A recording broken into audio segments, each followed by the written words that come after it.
In this video, we're going to go over how to solve every puzzle in the Mute House, which is a Resident Evil inspired survival horror game. So the first puzzle that we run into is the library puzzle. So when we go in the library, we see all these different portraits. The north one here has snowy peaks or snowy mountains. The one on the right here is going to be a ship that's caught in a storm. And then there's a third one on the left you can see here where it's just a calm river with some trees in the background. So what we want to do is get to the second floor. We're going to walk up to this little piece of furniture here. We're going to open it up, and then we want to go all the way back downstairs to where there's a compass on the ground. So when we get back on the first floor, we can now see that piece of the desk that opened up has some text on it. So it says, "The Southern man made a journey. He went first to the mountains. The cold quickly made him go away. Its perilous and tiring travel took him towards a restful river. Here the traveler could rest." So that's how you solve this puzzle. It's going to unlock the door on the second floor here. So south, north, east, west is the combination for this first puzzle. The next puzzle is going to be right after we fight the first boss, and it's going to be the piano puzzle. So to the right of the piano, there's going to be our clues. And if we read this, it's the 4 chosens. There's basically 4 keys that we need to hit to solve this puzzle. So it says there's 25 pilgrims on a white sand beach. First the proud, the brave, leading the walk.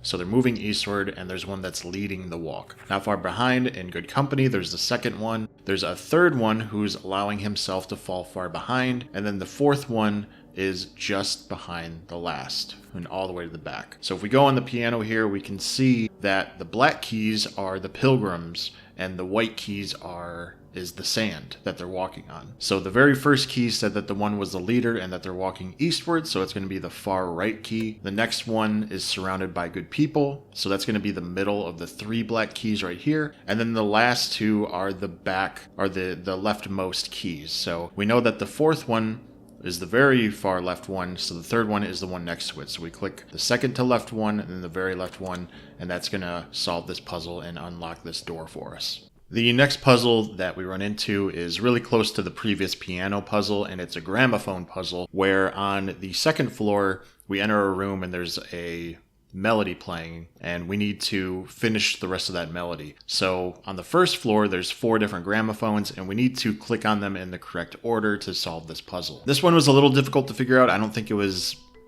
balanced or designed very well, but here's the order. So we want to go for the first one next to the grandfather clock, and then we move over to the one by the doorway right here, the one next to the big jar, and then the fourth one, the last one, right by the locked door. As soon as we do all 4 of these, the key is going to drop from the gargoyle's mouth, and that'll give us access to the door left of where we just picked up that key. So where we clicked on that 4th gramophone.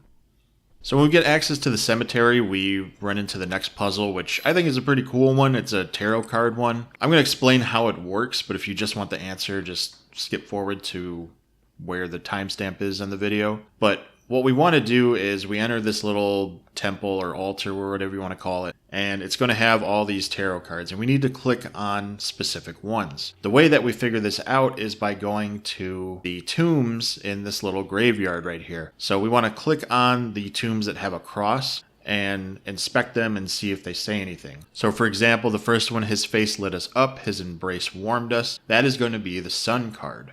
Next one, has fought tirelessly for fairness. That's going to be the Justice card. A couple of these are nothing. Excess was unknown to her. This is going to be Temperance. Temperance is all about balance. Died old, died alone. This is going to be the Hermit one.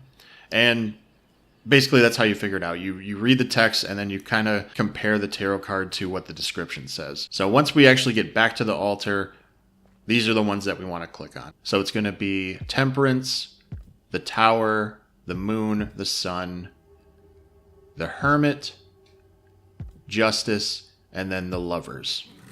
Once we click on all the correct tarot cards, we'll get access to the gate key, and that'll lead us to our next boss. Next area with the puzzle is when we get to this underground area with a bunch of corridors. It's kind of like a labyrinth, and we need to grab these 2 swords and move them from one spot to the other. When we're in this room, we see that there is a picture on the dresser, and on the picture it shows this black wall on the right side, or what looks like an invisible door. And that's what we need to do to solve this puzzle, because once we grab that sword, the gates are going to close and gas is going to start to fill the room. So what we need to do is deactivate that, and we deactivate that by pressing on the wall. It opens up a little secret doorway, and then there's a button at the end of that we can press on.